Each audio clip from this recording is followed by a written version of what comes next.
So, hello everyone. With me today, I have Yukta Joshi, who is one of the expert in alternate dispute resolution. So today we have met at the sidelines of Lex Infinitum, that is one of the ADR competition that VM Salgapur College of Law hosts every year. So this is the 9th edition. How I know Yukta is I have met her for the previous edition. So after that we have kept in touch, and after one whole year we are meeting, and today's discussion will be an intersection of lot of topics that Yukta personally is in touch with. So one of the topic is the ADR, of course, dispute resolution, and second topic is communication, then mental health, and since now we are in the age of AI, we will also discuss some element of AI. So Yukta, if I have to ask you, who is Yukta Joshi? How you are in this field? If you can start from the beginning. First of all, thank you for having me, Ramrai, here. I'm feeling very excited to be here, and it's a very good opportunity for me to share my story, my side of the story around dispute resolution. How did I start?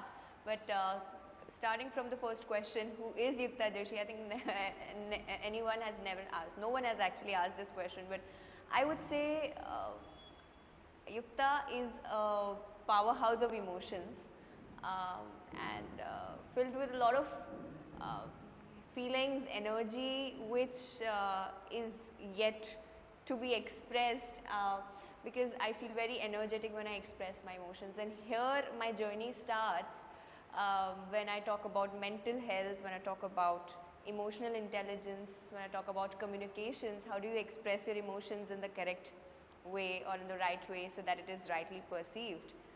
So my journey is around, it starts and ends with emotions. So that is who I am. And when I talk about dispute resolution, how do I came in this field? It is like, since it is connected to emotions, because if you talk about litigation side of the law, it is, litigation is very adversarial and it does not have emotions, because we say law does not have emotions. You either have to win or you have to lose. And if we talk about dispute resolution, we are, around this sorting out dispute amicably. So that's how it resonates with me. We communicate with emotions of the people, and this is how. And so what kind of education that you have taken to come here, or does ADR require any special education? Definitely, you need skills in ADR. Yeah. So I started with my law degree. Okay. There I came to know more about dispute resolution. Then I had a mentor with me who has guided me about, she is an international expert, and she guided me as how to proceed to this, in this particular field. And then slowly I took the trainings, certificate courses, and then I started giving mediation trainings, workshops, and this is how I started. So I started with an international moot court competition, and it excited me so much that I thought I will pursue this field. So you come from which place, and have you gone out of your state to pursue any education part or anything? I come from Madhya Pradesh, and I look up to Delhi in the dispute resolution sector. Okay. So from there I have taken my trainings. Okay. So now about the ADR, although I am working in a law college, I am not a law professor. I teach political science. So my knowledge about ADR is as much as the knowledge of a lay person. So I will start from the very beginning. What is ADR? ADR illustrates, it expands actually to alternative dispute resolution. That means the alternative way to resolve your dispute. Actually, it involves methods like arbitration, mediation, negotiation, Basically these methods by which you can amicably settle a matter and even create a win-win situation where where there's no one party winning or one party losing, but both of the parties have their own thing. I'll give you a very good example. Like if there are two kids fighting for an orange, and one is fighting because that kid wants to drink juice, the other is fighting because maybe she is a female and she wants to try some good pack, vitamin C pack. So keeping the interest in mind, what one can do is, the kid which wants the juice can take the pulp, and the kid which wants, to try the vitamin C, make jest and all of these packs, can take the peeling of it. This is how both are winning with that single orange. If there has been litigation, they would have had a fight in court, like who is going to get that orange. So this is how in mediation negotiation you get what you want. Okay. So what are the different types of dispute resolutions? In India and abroad, we have arbitration firstly, where there's a neutral third party who acts as a judge, and there are two parties and along with their counsels who it's much like a court litigation system, but the only difference is that it is more flexible and voluntary. If the parties are willing to resolve the dispute by arbitration, they will pursue this that way. But the arbitrator is in more like a judge, capacity of a judge. If we talk about mediation, there are the parties are going to be there, but the third party, neutral third party, is going to be a mediator who does not play a role of a judge, but play a role as a communicator. Okay. Who facilitates the conversation between one party to the other. Yeah, and there's negotiation where the mediator is not there, but the parties who are disputing, they amicably try to sort out a particular situation, just like we do a normal conversation. So they have lawyers or someone with them? Yes. If we talk about formal negotiations, they do have their lawyers to guide and assist them, but even without their lawyers, they can do it. Okay. So just to understand, they are resolving outside the court. Right. There is nothing to do with case or filing anywhere in the government or anything, right? So if you are going for a mediation, do you have to file anywhere, or is it like done outside, completely unregistered, or whether the company has to register it themselves that they are taking this case? Okay, that's a good question, and that's a genuine question. We have two type of things in mediation. Either it is court annexed or it is a private setup. Okay.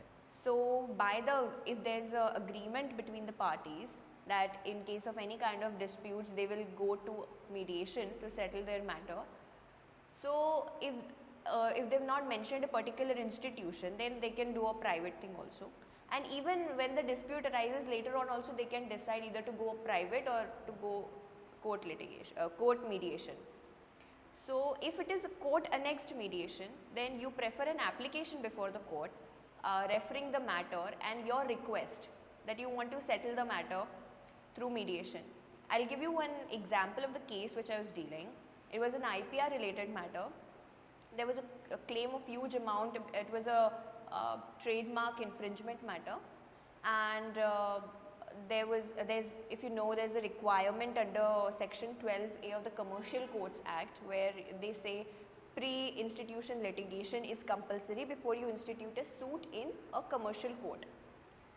So if we give an application to the court stating that we have this matter, and if the court thinks it okay to refer it to mediation, they will send it to the District Legal Services Authority, where they are handling the mediation case, mediation panel. Actually, they are maintaining the mediation panel, and they will refer this matter to a particular mediator who they think is neutral, and you can, of course, the parties can, of course, then later see who is the mediator, and if they want to challenge, so they can put their request before this district legal service authority, and they can of course change it if they feel that the mediator is not competent enough. Okay. Yeah. So what is the, in terms of secrecy, maintaining confidential information about the mediator, is it as strict as like a lawyer has to do? Because a lawyer cannot reveal the privileged information, right, to others. Yes, so there's privileged conversation between lawyer and client. Okay. Similarly, privileged information is also in this mediation field, because Okay. it works on the field, in the field of maintaining this confidentiality, neutrality, eliminating all the biases. So mediation is highly confidential. That's why it's set up in a room. If it's a private, even if it's a court annexed, a room where only those people who are interested parties going to be there, and the mediator is going to be there. And at the start, the mediator instills the confidence in the people and the parties that you can be open, because it is a completely confidential setting, and nothing said in this session will use against you in court if this does not work. Okay, okay, that's what I wanted to ask. Yeah. So I understand that there are a lot of cases that can be resolved through this, but which are the areas where you cannot resolve cases through ADR? Correct. Mediation works best in civil matters, but if we talk about criminal matters where state is involved, so there they do not prefer. Even if you see our criminal procedure code, there are matters which can be compounded and which cannot be compounded. Compounding means which could be settled by parties mutual consent, and which cannot be at any cost. So if there are rape matters, they cannot be settled. So criminal matters have their own implications, they cannot be settled. And what about, let's say, two governments are fighting? Let's take the example of Goa. Madahi river there's a dispute between Goa, Maharashtra, Karnataka, lot of states. So can these kind of disputes be resolved to mediation? Definitely, why not? And it is preferable that these disputes resolve through mediation. If you see Ayodhya dispute, ultimately it came down to settlement.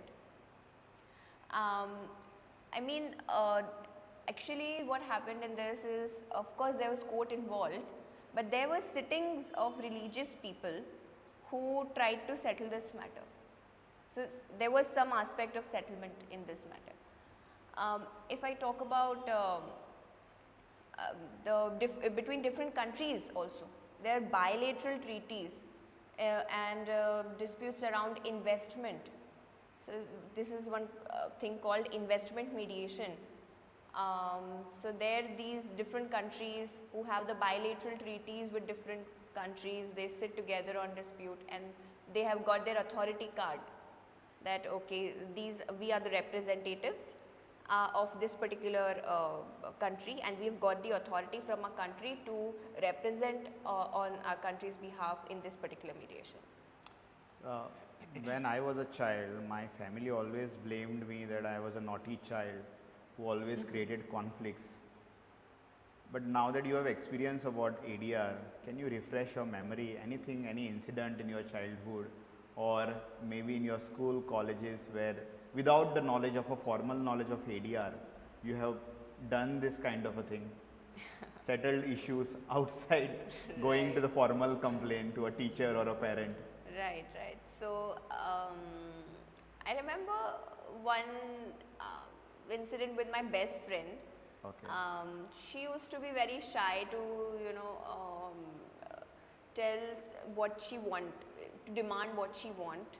And I was a kid, like I used to say, you should get what you want, why you so shy? And I used to suggest her the ways in which she can put forth her request to the person she want to tell anything, even if it's her parents. So in mediation, what what is the lawyer's role is getting the getting the client in the confidence that you can put forth your request, you can put forth your interest, all of these things. So this is one thing, and generally when there are fights between the people, I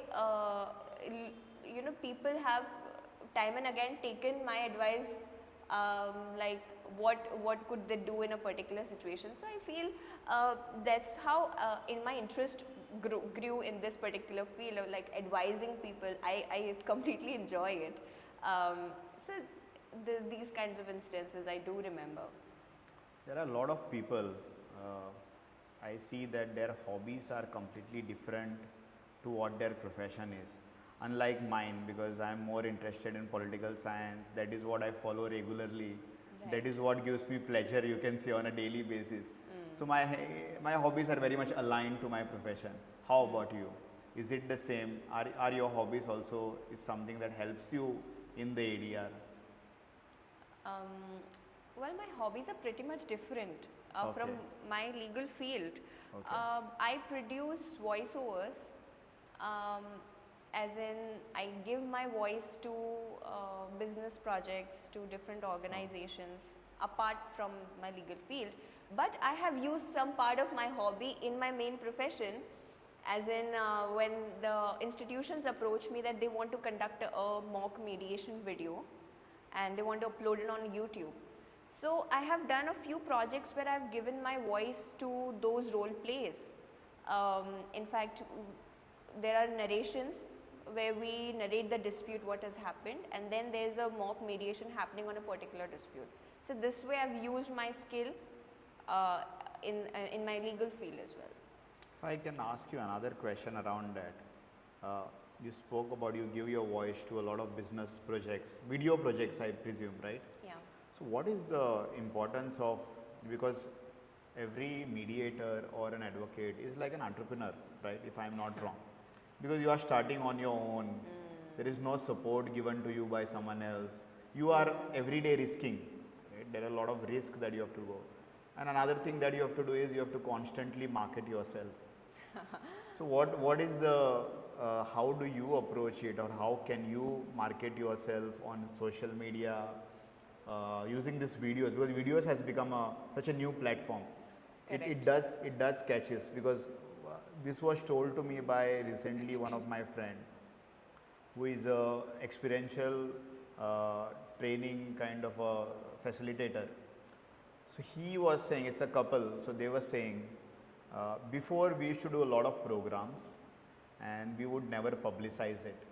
But the minute we started uh, taking videos, short videos, and putting on Facebook, the kind of response that we were getting was phenomenal. It was like almost 4x, you can say. So people see it on social media, they know that you do this thing, so you are discoverable, right? Yes. So how would you deal with this question? So to clarify, did you ask me how do lawyers market? Yeah. How do lawyers or the mediators market themselves?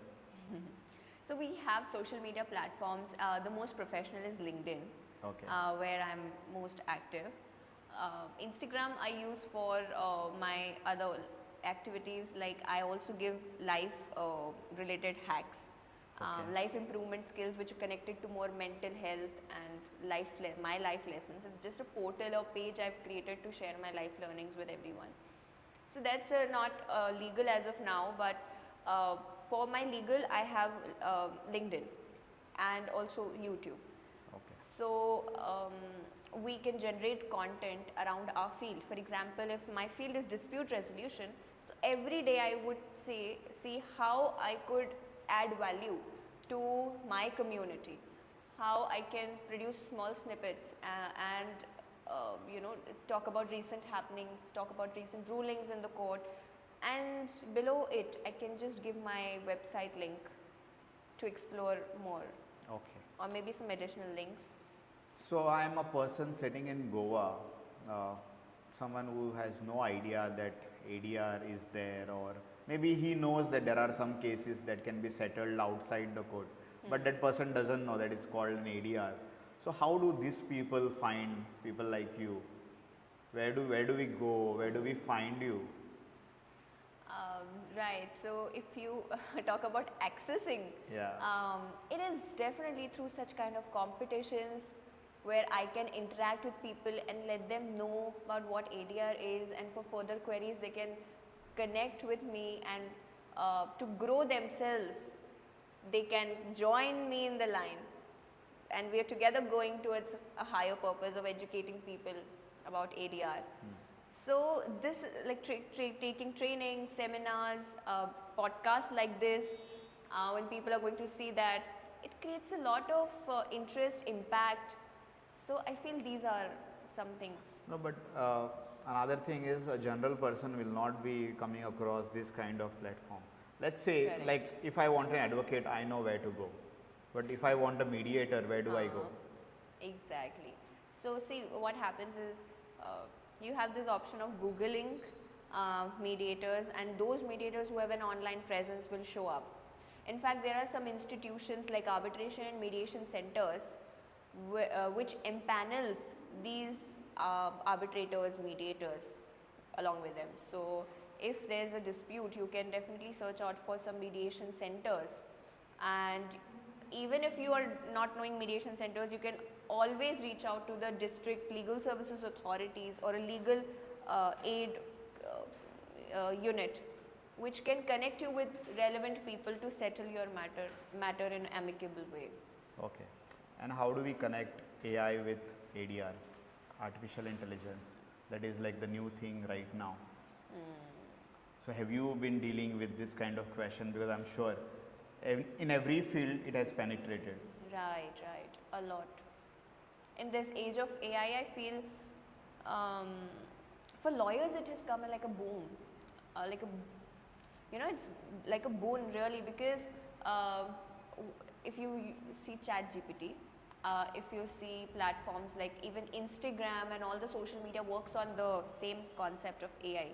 If you create YouTube videos, you keep doing it, and then when you get subscriptions, you can launch your training program, and the people who are your subscribers or who regularly watch your videos will get in contact with your YouTube ads if you run them, and invite them to your workshops and all, and this is how you can get connected. So this is how AI works. This is a small network. They are only watching your YouTube videos, and then you are inviting them to your sessions, your workshops, and spreading more awareness, and definitely you can bring them to your advanced courses, advanced programs. So artificial intelligence, or maybe artificial general intelligence, people are saying that it will replace a lot of professions. Can it replace ADR or the mediators or the negotiators? Can there be online softwares where people don't go to a person like you? They can go directly on the website. Correct. I know nobody wants to answer this question. No, it is reality, let's face it. So there are some platforms, like if you talk about online dispute resolution, there are softwares like ODR.com. So and other in like foreign jurisdictions, they do have negotiation platforms wherein you bid a particular settlement claim amount, wherein you can go like till what limit you want to go. The other person bids its own, sets its own limit, that I can negotiate this amount. This especially when there's a money related matter, okay. And then there's a chance AI suggests, okay, what else you can do, like it asks relevant questions, and then again the person thinks, the person sitting on this side thinks, okay, till what limit I can push myself to the max to reach the settlement. So they can bid another limit, and then from there another limit, and that's how they reach zone of possible settlement, and then they can fix on a particular amount. There's also some applications in India operating which works on a similar concept when there's money related matter, and also AI asks some normal questions which a mediator would ask. But let this side of AI for a moment apart, because if we see about human connections, in mediation we have a lot of emotions on the table. When the parties have heated arguments, they don't want to face each other, how would you convince, how AI would convince these parties to come together? Okay. It has a limited scope, only till a certain kind of disputes, but human connection, you cannot. What about the ethical consideration? Right. Even online, if you see security related measures and confidentiality related measures. You never know who is on the other side of the table, who is Absolutely. accessing the platform. You may be revealing your entire information, which may be Exactly. snooped by someone else. Exactly. And how do you trust? Yeah. We trust humans. We Yeah. don't trust AI. Because if you put on the dark web your name, I just put your name, I know all your details. But somewhere or the other, there are some websites which have leaked our data. Oh my God. So this kind of thing, if it is like you are revealing your personal information about your case, legal case, I mean that's like revealing everything, right? So coming back to the students, a lot of people will be looking at this competition, participating in this competition, and they want to know what are the careers, opportunities that they have. Right. Yes. Is it a stable profession, you would say? Yet? So if I, okay, first question is what are the career opportunities? Yeah. If I talk about specifically India, you can of course take your degree and take some courses, certifications, and some institutions do offer empanelment to us, to a person who has diploma or let's say a degree. Degree is more relevant. If you Empanelment have is like a contract, no? empanelments in the institutions, in the high courts also they have Okay. mediation cells. Okay. In district or court also they have So they mediation hire you cells. for a period of time. Actually Not permanent. they maintain a panel. Okay. So when a particular dispute matches your expertise, Okay. they can refer you. Okay. But some places offer, you need to offer pro bono services. But that's the start where you get the experience. Exposure, yeah. Yeah, and then you can of course, since it is happening in the business field also, so you can of course go, if once you have the skills, you can go yourself forward and Okay. catch the clients and all. Okay. So what are the various resources for students online, or some books, or if they want to if there is some movie or something like that people can at least know what it is about? Right. So if you talk about resources, students who have the skills, they ace this profession because it's new profession. And if you really want AI not to replace you, you need the skills. So you can take courses and certifications, because nowadays what happens, I'm seeing that a lot of universities are conducting courses for their students to upscale themselves, skill development. Courses, certifications is one thing. Secondly is training. These two differ a little bit in the nature of the course and the structure of the course, or structure of the training. If you talk about movies, you know, since mediation is more like a life-based, it carries a life-based approach. I think I don't have a specific movie, but I saw Peaceful Warrior once, Okay. and it's given me a huge encouragement, a lot of life lessons. So I think the movies which give you motivation, encouragement around you know, peace. How do you maintain your peace? How do you maintain your emotional balance? Because in mediation you absorb the energies of people, and if you don't know how to clean yourself, then it can get difficult for you to sustain. So time and again you have to clean yourself, you have to get rid of all this emotional turbulence which you are absorbing. So movies around these things. So what is the size of a, if you can roughly estimate, it's very difficult to guess, but there is like a business community in India, there is a tech community which are like, there is a Hindi film community, like what about the ADR community online? Is it big? Has it arrived only like already in India, or it is taking its time? ADR community is in India we do not have huge ADR community. We have ADR community in international arena, international field, because there I started my journey from building international connections, and then I touched Indian people. because when I started attending international events, I got to meet some Indian people also who are in the field, because sitting in India, it is difficult to catch up on who actually does ADR, because in India we are doing a lot of things together. Even litigation lawyers had maybe doing some part of this dispute resolution, but really who is interested?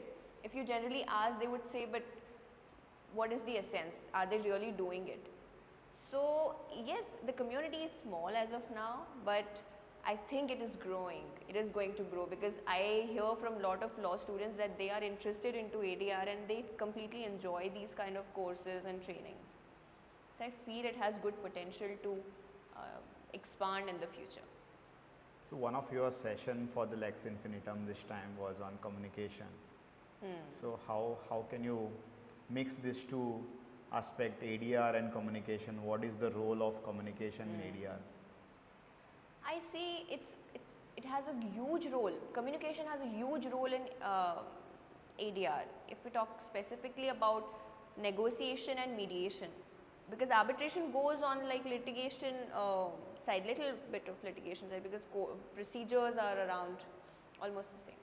So in mediation, it is the quality of the mediator, that how he facilitate conversation, communication, how he can bring the parties come on the table and discuss, talk about the issue, and to explore options to find solutions to reach the settlement or amicable solution, and to create that win-win situation.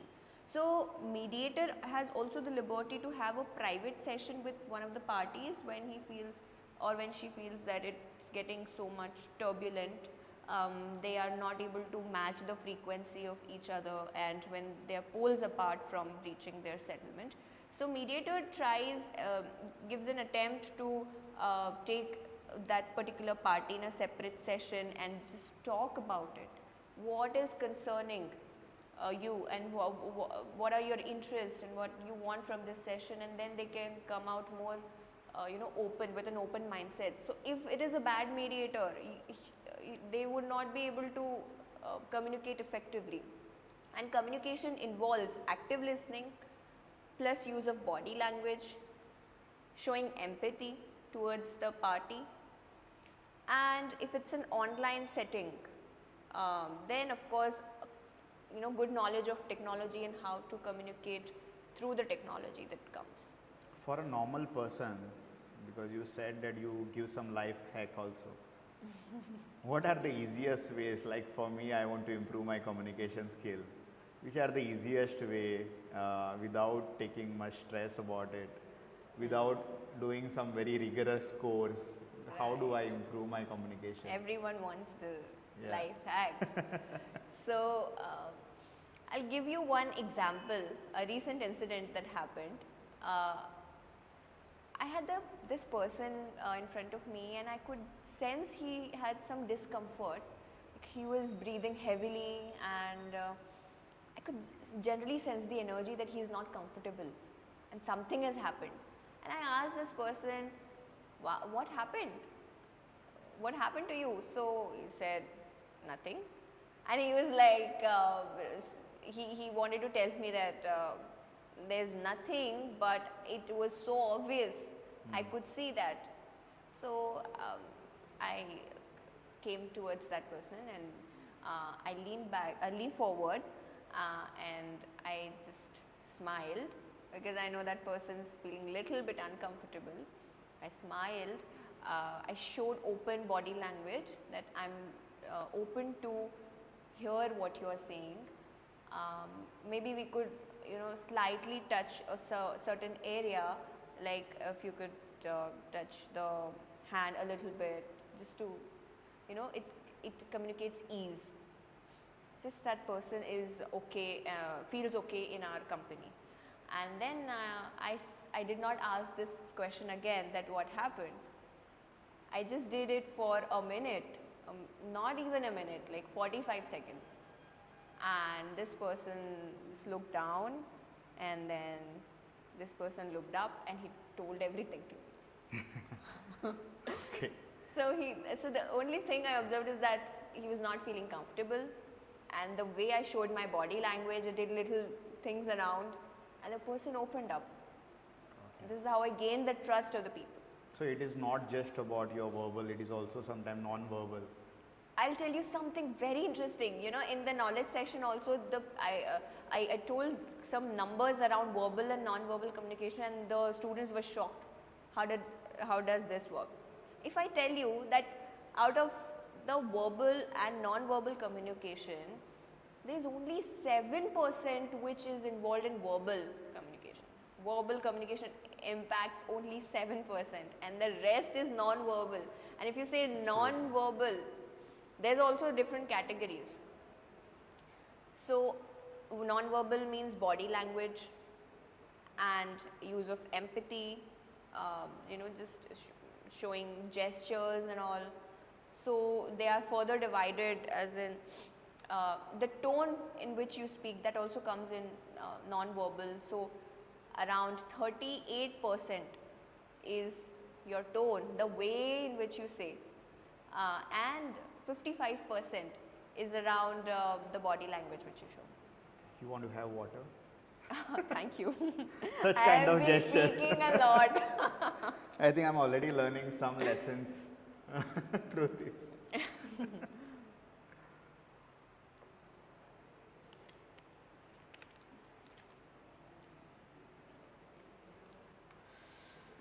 So you mentioned active listening. What is the art of listening? Can one acquire it? I've been trying for so long to acquire it, and Okay. my family members, my friends complain that I don't have a very good listening power. So how Okay. do I improve it? But you have it. I see you are doing good active listening because I have been speaking for a lot. See, it involves interest. Currently, you are totally interested, so you will be actively listening. Once you're not interested in the conversation, you want to escape. Okay. Once you're not having peace in yourself, and you want to speak your stuff. Okay, when you are constantly thinking in your mind, okay, what is my next response, or how can I respond to that person, how can I counter to what the person has said. So you're continuously thinking, you're not doing active listening. And definitely it's an art, because active listening does not involve listening but also speaking.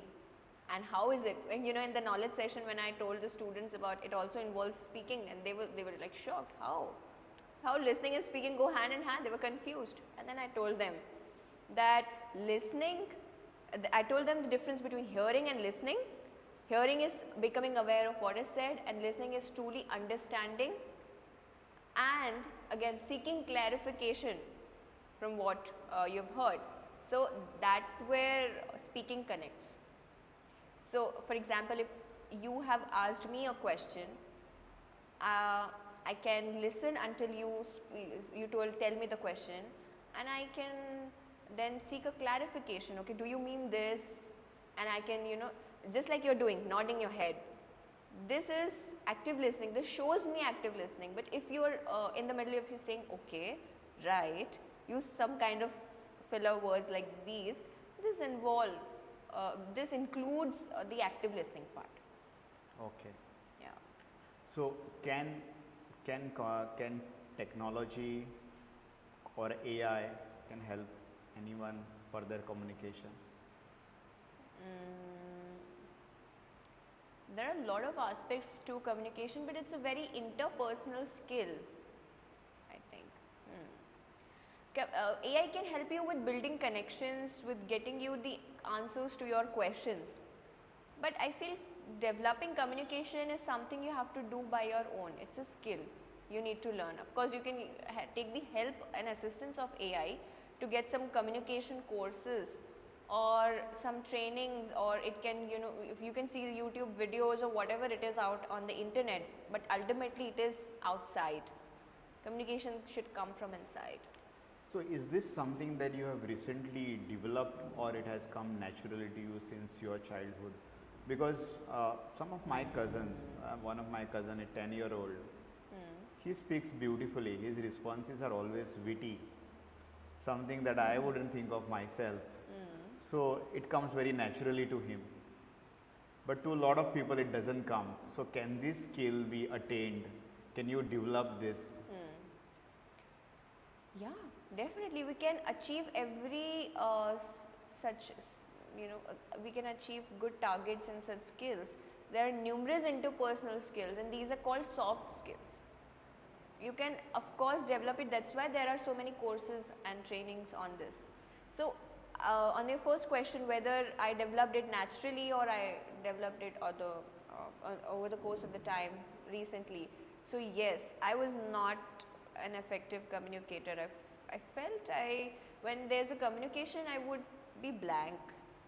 I just don't want to interact with people. It's okay.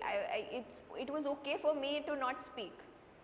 But then I realized that if I'm not going to speak in my profession, how I'm going to, network with the people. So I developed my communication, and one thing that has triggered me is removing the fear of judgment. Because if you're judging what other people are going to think about me once I speak, you're not going to actively involve in the conversation to put forth your opinions. If you're doubtful inside about your own opinions, that whether my opinion is correct or not, or what other people are going to think, or if I share my opinion, the other people would reject me, or they would distance me, or anything like this. These are all our biases. When we keep these biases aside, we become good communicator. Okay, so this is a thing which I have learned over the course of things, and if you want me to share one incident, in my relations with my people, I have begun to, after this mediation and all, doing ADR stuff, I could patiently hear them without carrying this judgment in myself. And even if it comes at certain point of time, I just use one technique, like just a quick 3-second hack, and I just remove it. What I do is, when I see so many blurry thoughts inside my head, I make a gesture, like I just take it all and I just throw it away. I do it with force.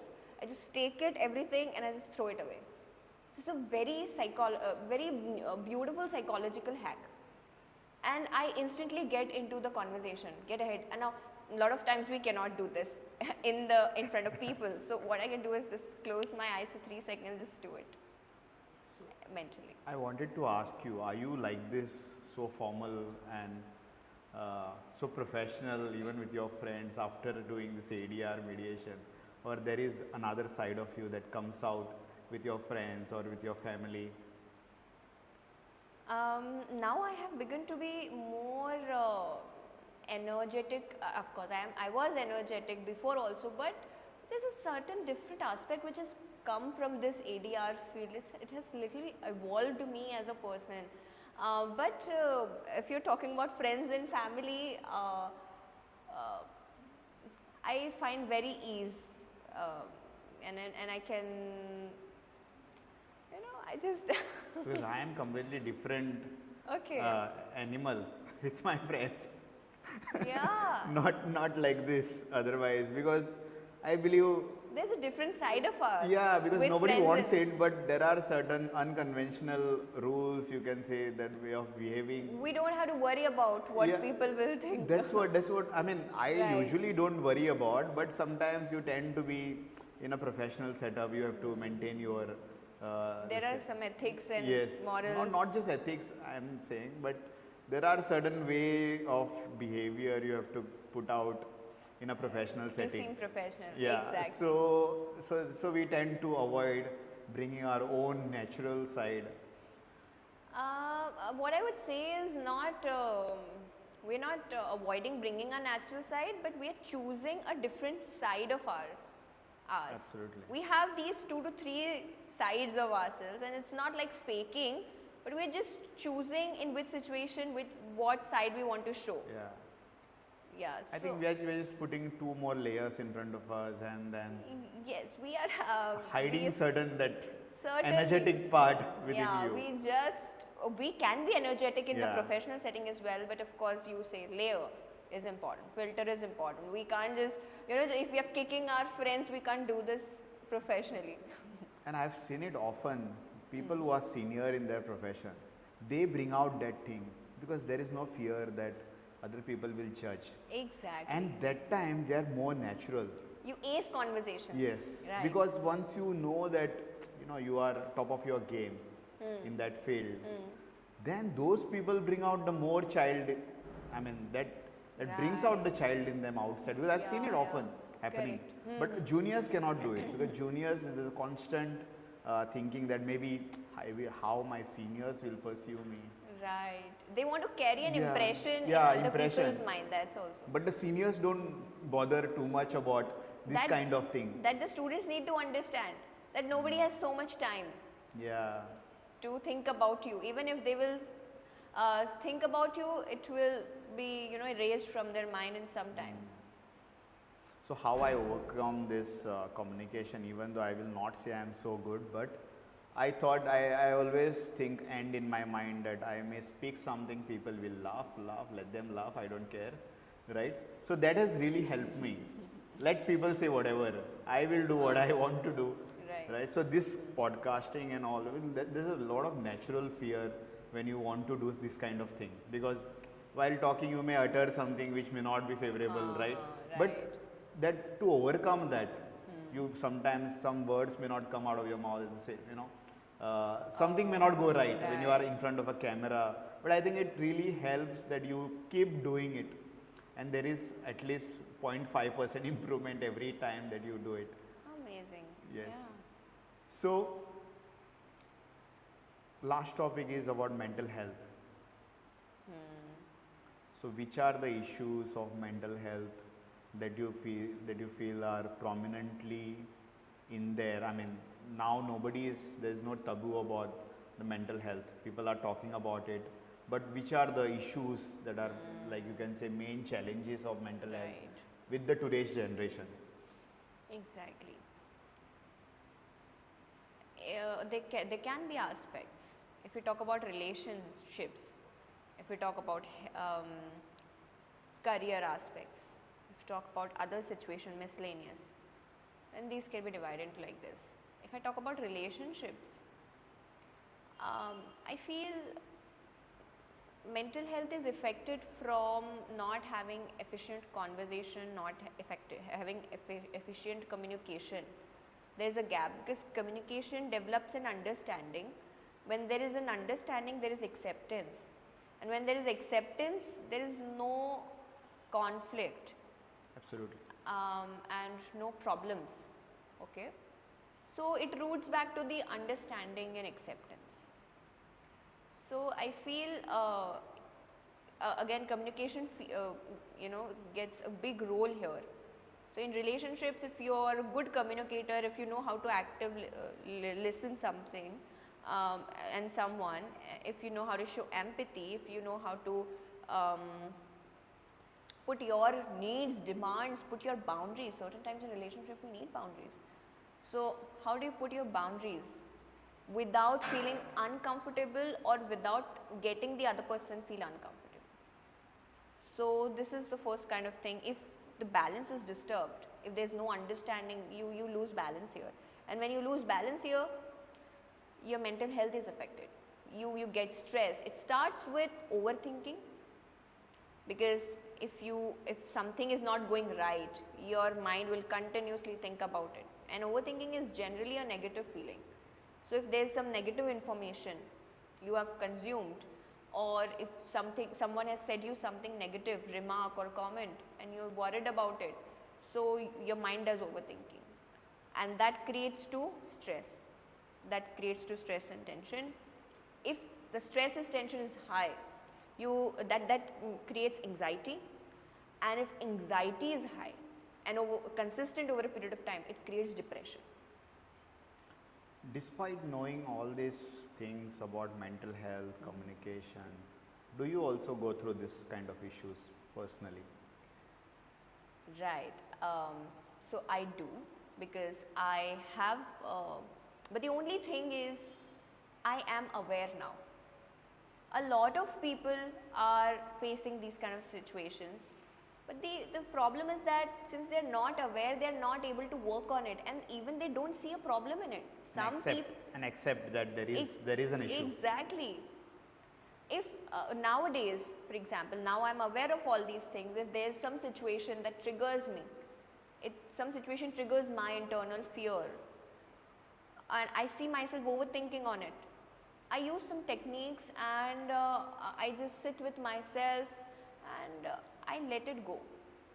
Or sometimes I do deep dump journal. There's a dump journal where everything is, I feel my mind is not quieting down and thinking over a particular thing, then I write everything in the dump journal and maybe tear it off and throw it out. I do the same.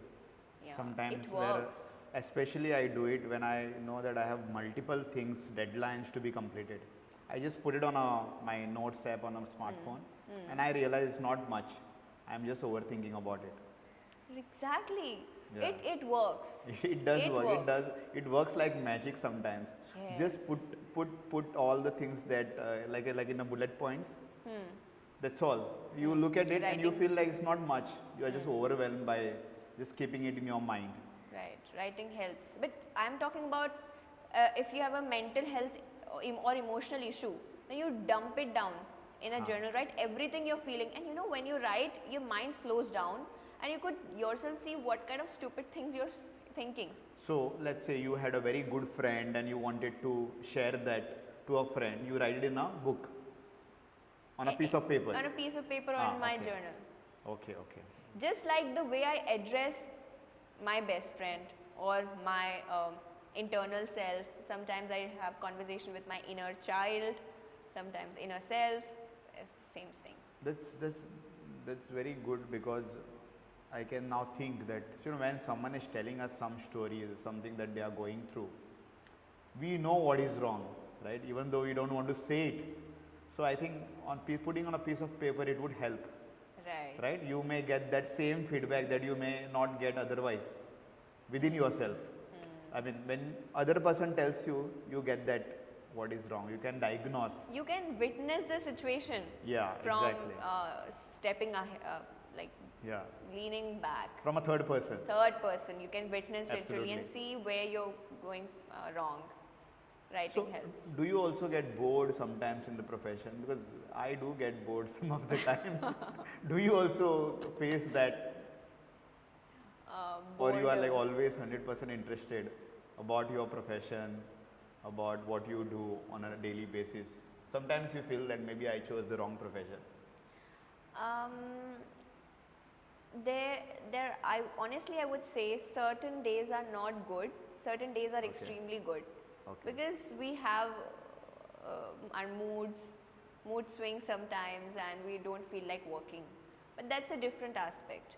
If you ask about whether I regret of choosing my profession, so I do not regret, because it's my choice, I did it on my own. Plus, to refresh myself and to get back in my energy, I do some hobbies, just that I mentioned. I also do singing, I also do dancing. These are also part of my hobbies. I also write poems because I'm fond of writing. So all these things, when you do, you get back to your own energy, and then you get back to the work. I want to know, like I see advocates, it's a very stressful job. Sometimes there are no time limit. It's not a 9 to 5 job. Like I said, it's a entrepreneurship completely. Sometimes the deadline, you have to work on Sundays. I hear a lot Right. of stories. Is ADR the same stressful, or one is less or the other is more? Because you are an advocate, right? Right. So along with mediating disputes, resolution of the disputes, I am also doing litigation work. So that creates stress sometimes, because when you have deadlines, when you have to work for long hours without a break, that creates some stress, but that's okay. Unless and until you know how to overcome it. Because when there's a lot of work, when there's a lot on your table, you may get overwhelmed. And that's completely okay. It's okay to not be okay in some time. Okay. So, which are the biggest challenges of ADR right now in India? Challenges, definitely we want a good legal structured system around ADR, because of course we have litigation system, but I think a lot of awareness needs to be done, and I think role of courts also need to be there here in building ADR community, in encouraging ADR. Yes, there is section 89 of the CPC Civil Procedure Code, which says that in case of any dispute, if the judge feels that this dispute could be settled by mediation or any alternative modes, then you can refer it. The judge can refer the parties towards the settlement. Even in family courts, when the judge feels like there needs to be counseling of the parties, they send for mediator. They send to the mediator these parties. So definitely I think awareness needs to be done, good legal framework has to be done. Of course there is then Arbitration Conciliation Act and now Mediation Act as well, but it really depends on how it is implemented. We need strong implementation.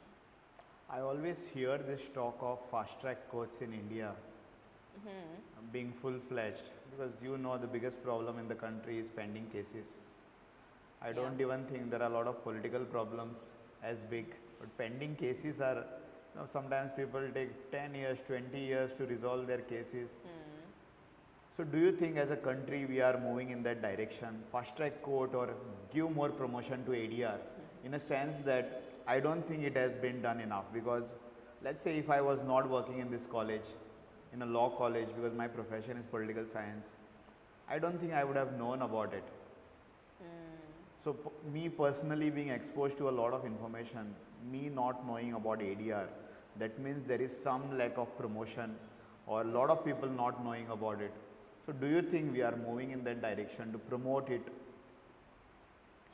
We are definitely moving in the direction to promote it. The fact that we have our own Mediation Act now is a very big, I say, achievement for us, and But the scale, yeah, definitely, but it's slowly progressing. Okay. But I feel that mediation is just a name, and if we see the old concepts of Panchayati Raj system, that prevailed over long course of time. So there were used to be Sarpanch, and they used to listen to these parties about their land disputes, about their disputes around water, and everything, and then around these kinds of dispute they used to settle it. Okay. So I just have two last questions for you. One is,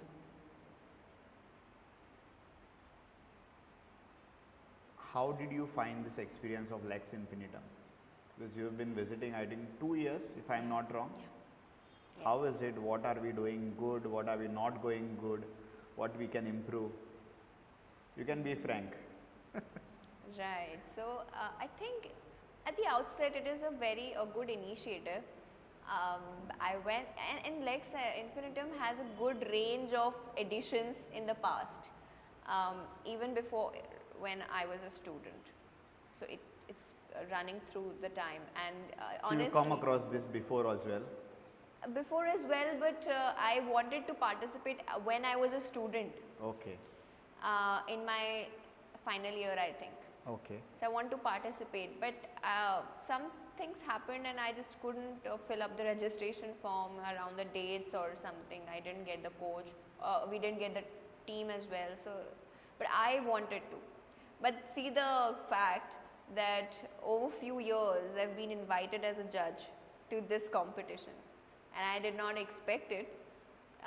But if you ask about my experience of these 2 years, of course, coming to Goa is altogether a refresher for me from my all the daily chaos as a lawyer, and the accommodation where we stay is very peaceful.